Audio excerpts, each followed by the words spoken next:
Hi, this is Jim Gibson. Thank you for joining me today on my channel. Very much appreciate it. And today we're going to be talking about computer local area network cable.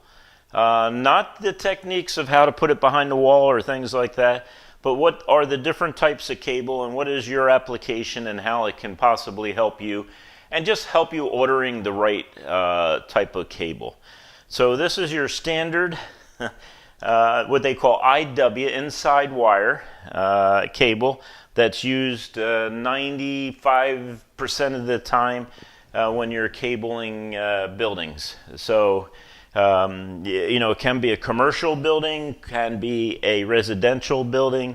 We're going to talk about characteristics of this cable and the different varieties that it comes in, and making sure that you know enough so you can order the right cable. Or if you're a technician, make sure you got a background in cabling requirements and the different types of cables. So let's start out. So all local area network cables start with 4 pairs. Now you notice we have 4 pairs here, and I actually put them in line because the cables not only have colors, but they also have numbers. So the first pair is going to be this one right here, which is the blue pair. And then the second pair is the orange, the green, and the brown. And they're the pairs that you use in local area network. Now, one time I had someone call me and they wanted a 5-pair cable for their computer network. And I tried to explain to them that, hey, there's no 5-pair cable used in local area networks in computer systems. And they insisted on it, and someone, their neighbor or something down the street, told them they had to order a 5-pair cable. Now notice we say pairs, and we have 4 pairs here, and that is basically the color code of the cable. Now I'm not talking about pinouts. When we get to pinouts, we're going to be talking about pair 1, pair 2, pair 3, and pair 4. But it's also color coded. So if you look at the cable itself, you notice that they all have a color coded portions to it. So you're going to have the dark blue and the white and blue, and then of course you're going to have the orange. If you look at the orange, you're going to have the orange and the white orange. You're going to have the green and the white green, and of course the brown and the white brown. Now there's many reasons for that. It's all part of a color scheme that cablers should know. If you're dealing with 25-pair cable, 100-pair cable, or even 1,000-pair cable, there's a certain color scheme, and once you get to know the scheme, then you can cable 600-pair cables. But to be honest with you, no one's cabling 600-pair cables unless you're with the phone company or something like that, or you have a very special and unique application. What we're talking about today is we're talking about computer cabling, local area network computer cabling that goes behind the wall, most of the time goes behind the wall, and is going to be in commercial buildings or is going to be in residential houses. So we're going to limit the discussion today to that type of cabling. So the first thing I want you to understand here is that yes, it's called IW. Now most people don't use that phrase anymore, but that used to be a phrase to distinguish it from other types of cable. So IW would be an inside wire cable, computer cabling. So that's one type of wire. Now there's other types. There's things called direct burial, where you can take this cable and you can put it in the ground, dig a trench, put the cable in the trench, cover it up, and of course all the moisture in the ground, things like that. If you were to use IW cable, inside wire type of cable, and if you were to use that and then bury it, you're going to have some problems. After a couple years, the water is going to seep into the cable, it's going to get through this plastic coating, and it's going to cause issues. So if you're thinking of burying your local area network cable, let's say you have 2 buildings, and you have some dirt between them, like if you're on a farm or something and you want to run a cable to your barn from your house, and you think you can just trench and stick the cable in there, then it'll work great.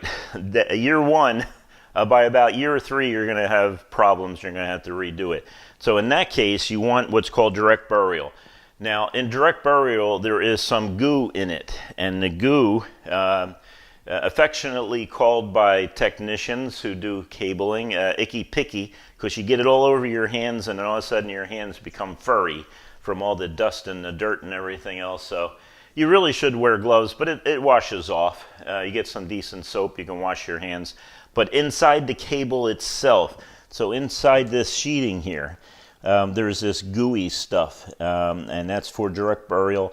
It displaces all the oxygen that's in this cable, and it also produces, covers everything, and it is water repellent. And boy, is it water repellent, and it is sticky. So be prepared for that. A little bit of alcohol, sometimes you can wipe it off and use it. But that's what you want to use when you're directly burrowing cable in the ground. The next is UV cable. So if you're going to run cable on the outside where the sun actually hits it, even if it's indirect sun, you're going to have some problems using IW, inside wire. Because after about 3 years, what's going to happen is that cable is going to disintegrate, and now it's going to be exposed to the weather. You're going to have a lot of problems. I mean, it works great the first year. The second year, it might work really good.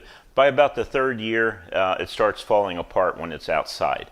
And so if you're cabling your house, let's say, and sometimes you run a cable outside the building because it's the fastest, neatest path you can do. You put it underneath the eaves and stuff like that. You really need UV protected cable. So let's think of the dual purpose cable. So, and again, this is all computer cabling that's used in a local area network. But let's say you're digging a trench and you want to put some cable in that trench. We're going to use direct burial. Now it comes out of the ground and it goes up the side of a building. So now it needs to be UV. So what you do is you order direct burial and UV protected cable. And so when it's in the ground, it's direct burial, it's protected. When it's out of the ground, it's not only protected by the weather, but it's also protected by the UV radiation. So that's two types of cables in one. Now, another type of cable you have is the difference between UTP and STP. UTP is the general cable that IW is. It's unshielded twisted pair. That's what UTP stands for. And of course, STP is shielded twisted pair. So, and when we sell cable, I would say 99.9% of the time it's going to be unshielded twisted pair. And it sounds really cool, you know, I got shielded cable and it's going to protect me from all this electromagnetic interference in the building and all this other stuff. Yeah, it's going to protect you from that, but the bottom line is it's not really necessary. You really don't have that electromagnetic interference in a normal situation. And that's why you have these twists in here. And we're going to talk about these twists a little later. We're going to talk some more about the actual cable also. But let's get past the terms. So the only time I've ever seen STP, shielded twisted pair cable, used had been in a situation where there was transmitters in the area or heavy industrial equipment. I'm not talking about vacuum cleaners, okay? I'm talking about electrical motors that you see in a manufacturing facility, things like that, or medical MRIs, things like that have really strong magnetic abilities that can interfere with the cable and the electrical signal in the cable. So a lot of people get STP cable, shielded twisted pair, and when they get that, they install it wrong. They're not installing it right. You got to ground these cables, and you got to have a shielded jack, and you should also have a shielded patch panel, and all of this should be grounded to a ground. So the whole shielding is grounded, and that's where you get the protection if you really even need it. Again, 99.99% of the time, you don't need shielded twisted pair. It's like a rarity if I even sell shielded twisted pair. It's like, you know, once every 3 years maybe. But there are special applications, and you should be aware of them. So generally speaking, UTP, unshielded twisted pair, works absolutely fine. And the majority of sales is going to be the IW, the inside wire. Now next, you're going to have something called a plenum rated, CMP is the short initials for plenum rated cable, or CMR, riser cable. So the difference between the two is that the plenum cable is what you need to put in a building if the code calls for plenum rated cable. And usually it's because the ceiling is what they call a plenum rated ceiling. Now I have a video on the difference between a closed ceiling and a plenum rated ceiling, and if you're interested in those details you should refer to that video because I explain it in detail. If I would start explaining that in detail, we would have a video that would be well over an hour, and I don't want to do that. Today I just want to talk about the differences in the cable. Most of the time, 80% of the time, it's going to be CMR, riser cable. And even in houses, I don't know of an application in a house where they need plenum rated cable. Usually homes just deal with CMR. Now the nice thing about that is that the standard twisted pair IW cable, a riser cable, not plenum rated, but riser cable, UTP, unshielded twisted pair, is going to be the most inexpensive cable of all the cables. Now, just look at one other thing. So the plenum rated is the outside here, the sheathing, the cover that has all these cables together and holds them together.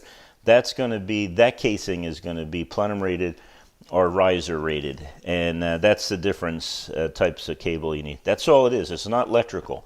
And I heard one person say, "Oh yeah, there's better electrical conductivity in plenum rated." And I also heard someone say, "I need yellow cable because I heard that's the best cable." The color of the cable means nothing. There's no standard that I know of that requires a certain color. Now, when I've done installs, and I've done installs for decades in buildings all over the place, big buildings, small buildings, office buildings, homes, you name it, I've done it. My standard is blue. I use blue for data. Now, years ago, when we used to run voice and data, I would use another color such as white. But the cable inside was always the same. There was no difference between the two. And if you look on cables, you will see, let me see if I can show you this. It will tell you what type of cable it is right on the cable. So here's a 6E cable. It's tested. It's going to tell you all sorts of things in here, the requirements and what it's verified to, and also the footage. Now I never use that footage thing. You know, some people use it, I don't, because I have other ways to determine the length of a cable, and there's other videos on that, how to determine lengths of cables, things like that, so you can properly charge someone for their installation. Now there's a lot more we need to discuss, but let's take a little bit of a break here and let's talk about subscribe. Please subscribe to my website. If this is of any value to you and you want to thank me for the time and effort to make this video, please subscribe. Please give me a thumbs up. Please hit the bell, and the bell will notify you every time we have a new video coming out, and I plan to do a lot more videos here in the near future. The next thing I want to talk to you about is I travel all over the country. I actually do training for other companies on cabling, on computer networks, on cloud, on cybersecurity. Cybersecurity is my expertise, and that's why I got a lot of certifications in there. But my point is this: I'm always looking to videotape other businesses in the industry, how they run their business, how long they've been in business, what drew them into the business. Also, if you don't want to discuss that and you're in these areas that I'm visiting, I would love to videotape a really nice installation. So if you have an installation going on, I would be happy to come out and videotape your installation. I'm primarily in Southern California and Central Texas. So especially if you're in Central Texas, let me know. I can arrange my time. I need to be there every month anyway. And I'd be more than happy to sit down and help you with design, how to design a network, things like that. But more importantly, I'd be more than happy to videotape any installations that you have. One other website we have, it's called Entrepreneurs with Trucks, not Entrepreneurs in Trucks. That's somebody else. But ours is Entrepreneurs with Trucks. And that channel deals with business. It deals with how to start a business. It deals with finance of a business. It deals with real estate, how to purchase real estate. And the reason it deals with real estate is I've been in this business for, as I said, for over 40 years. And I've always taken my profits and had to put them somewhere. And I'm not very good when it comes to the stock market, but I've been very successful in real estate. And that's where I put my investment, and it produces passive income every month for me. Let's get back to the cabling because we're not anywhere near done. So we have the different types of cables. We discussed it: IW, UTP, plenum rated, riser rated, and I've told you primarily most people order, the vast majority will order riser cable, CMR, unshielded twisted pair, UTP, and it's usually category 6 these days. Now, when I first started, it was even before there was a certification on category 3, Cat3 cable. But when that came out, that was a godsend because I was using telephone cable at the time and using it for things like Apple Talk networks and things like the very beginnings of networking back then. And it was also coax back then. Today, I don't think very few people use coax on networks. I know some people still use coax for cameras, but you know, really, cameras have gone to Cat6, Cat5e cable. So after Cat3 came Cat5, and that lasted a very short time until they came out with Cat5e, and that has been the mainstay for many, many years. But now it's being surpassed, generally speaking, with category 6. The majority of people who order on CableSupply.com are ordering category 6 cable, and they're ordering unshielded twisted pair and things like, you know, that. Sometimes we get the burial. It's not every day, but we do get direct burial, and we do get UV protected cable and stuff like that. But in my opinion, the way my standard was during installations is my cable is blue. Now, sometimes security people use red cable, and so I never use red cable in my installation, so I'm always able to identify when I pop a ceiling tile which cable is mine and which cable is a security company. However, you can use any color you want. There's no law that says you have to use blue or white or any of the other colors. White's nice when it's running outside the wall, when you're running like along the baseboard and all, and you want to hide the cable or at least make it harder to see. The white cable is great, and but for me it's blue cable and blue jacks. So let's talk about the interior of the cable. So I'm going to get another cable here. I'm going to show you some things here and some things you should do. Now, when we're talking about this cable, I used to use years ago this type of cutter, and it's nice. It's a nice cutter. I used to get it from Radio Shack, so that tells you how many years ago that was. I don't even think they're even in business anymore. And you know, I would cut down, and I would be turning it as I cut, and then eventually, you know, I would cut it, and often I would really nick that cable if I could get it off.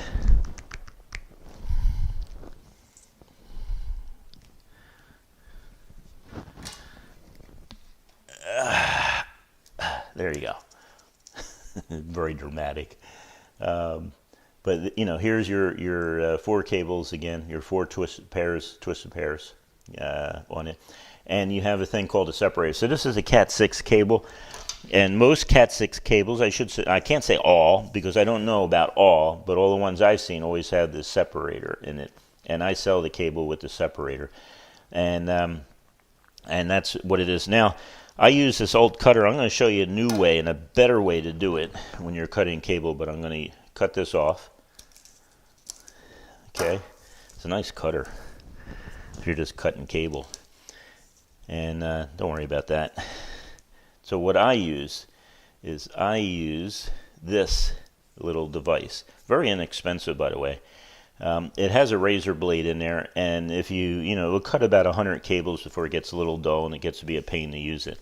But you just slide it on, and then you spin it once or twice, and then the cable comes right off. Now, when you do that, and we're going to talk about the purpose of this, when you do that, there's a possibility, no matter what stripper you use, that you may have nicked right in there. And I don't know if I nicked it or not, but it's going to be right in this area where it gets nicked. And the thing that really bothers me is if you don't handle that now as you're cutting the cable, when you spread these apart, sometimes they fall completely off. You'll have one of the wires completely just fall off because it's been nicked. And so what I do is I do something just a little bit different. This is my practice, and I've used it for years, is I'm going to do a little nick right there, if I can get it to cut. Maybe you have better diagonal cutters than I have. I have no special preference for one over the other except this. I have like 10 of these in my toolbox, and I use these all the time. It also has a very handy 110 punch down, so if you're a homeowner and you're just doing 1 or 2 jacks, this is the thing to have. There's your punch down tool if you're a homeowner. You don't want to use this if you're, the punch down side if you're a professional. But as far as the cable and stripping area, man, it works beautiful. So let's get back to what I was doing. I have a little bit of pull string here, and what I'm going to do is I'm going to pull down, and you see how it rips the cable, or it rips the outside casing? See that? Now, before I go any further, what I'm going to do is I'm going to cut this off. Now, I know a lot of people say, whoa, why are you doing that? You're wasting cable. Listen, there's sometimes you waste cable saves you time. And in this situation, that's what's happening here. So I'm going to pull this down. I'm going to give myself some space here also. And then I'm going to pull down the outside shielding, and I'm going to grab the separator. If I can get it out there. Of course, I'm bent over looking into the camera. It's a little different than real life. Yeah, there you go. So I'm going to put my cutter there, and my cheap Radio Shack cutter from years ago. I had a ton of these because I used to leave them places, and then I would need another one, or I'd put it in one toolbox and not the other one, or tool bag.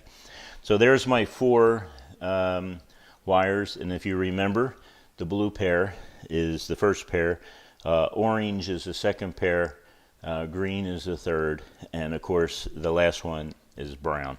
So that's my 4 twisted pairs. Remember, 90% of the time you're going to be talking about twisted pairs. You're not going to be talking about individual wires, and they all have a white background. So it's solid blue, and then a blue and white, and then solid orange, and then orange and white, a solid green and white, and of course brown and white. So that's how they tell the difference, and it's in what they call the white group of cables, and it's a long discussion on that that's not covered in this video, but just when you're cabling computer networks, all you need to worry about is these 4 pairs. There's other pairs that are identified by color and different types of color, but not today. So, and then of course you cut this off, and this is always a bear to cut off, because unless you have a really sharp cutter, I don't know if I'm even going to be able to do it. There you go. Cut that off, get that out of the way. I've heard someone say, well, the real reason for that in wire is to give it extra strength. I'm sure it gives it extra strength, but that's not the reason. The real reason is to strip down the edge of the cable, make it easier to strip down. So that's a nice clean cut. Of course, when you're ready to install it, you want to undo your twist. And I'm going to show you a way to undo the twist. It's going to save you time, because some of these, especially Cat6 and above, sometimes it's real pain in the neck to get these to separate. And if you start doing them by hand, and then you do this, and then you do that, and then you got to unwind, Well, I'm going to show you a quicker way. Now, you notice they all have different types of twists in them. Some are not twisted very tight, others are extremely tight, and there's a reason for that. It's crosstalk. It prevents crosstalk when there's different things. Now, let me show you first how to untwist, and we'll talk a little bit about the technology of crosstalk. So, you put this on here, and this is the original sheathing that I cut off, and so I'm going to stick that on here. And all I'm going to do is twist it. And as I twist it, it's going to untwist the cable. So it comes out like that. That's a savings. Time savings. Unbelievable time savings when you're doing punch down on jacks. And that's how you do it. Now, why the different twists and the different frequencies of twists?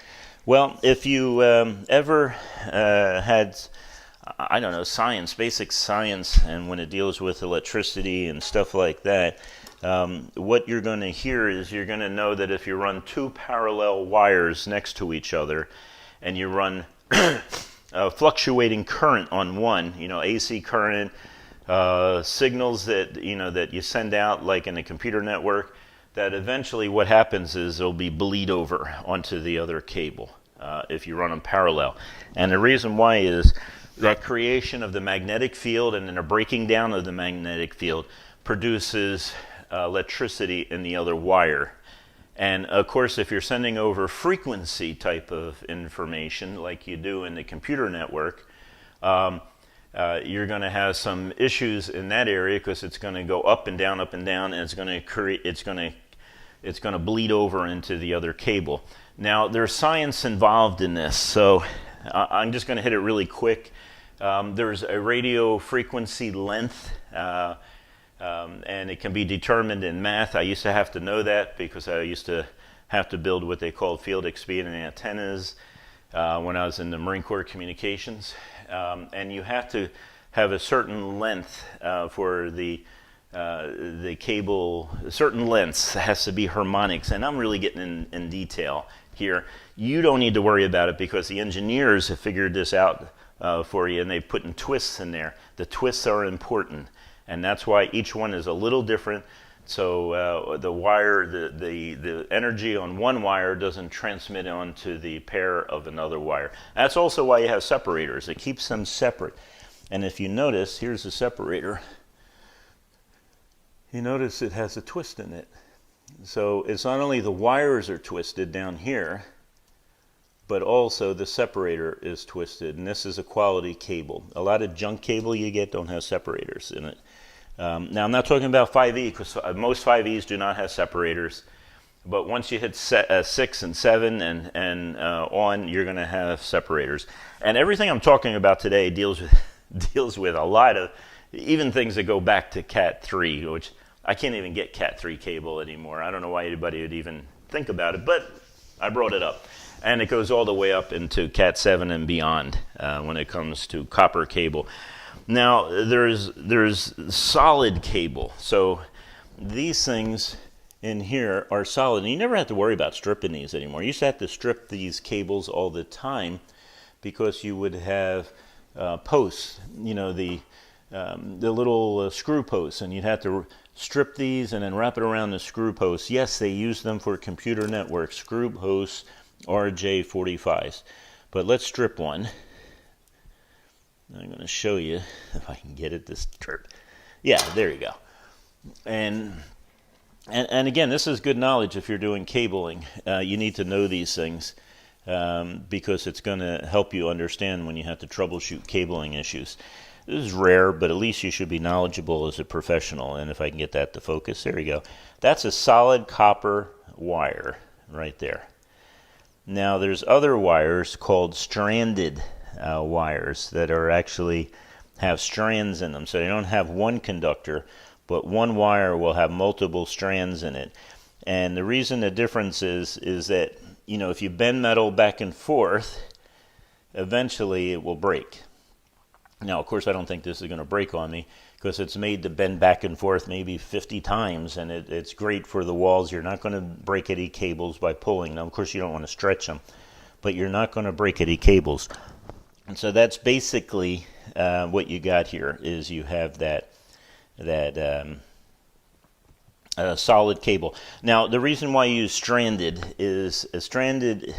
I mean, this is flexible, but it's not that, it's not really super flexible. But they do use stranded cable in patch cords, and this is my favorite patch cord, by the way. I call this a flex patch cord, and the boot is this fantastic. And I'll do a video on patch cords in the future. I know that's not what this particular class is about, but the nice thing about when you use stranded cable, and there's a reason why stranded cable bends easy compared to a solid cable of the same gauge. But you want that flexibility. You want to be able to turn things and move things like that.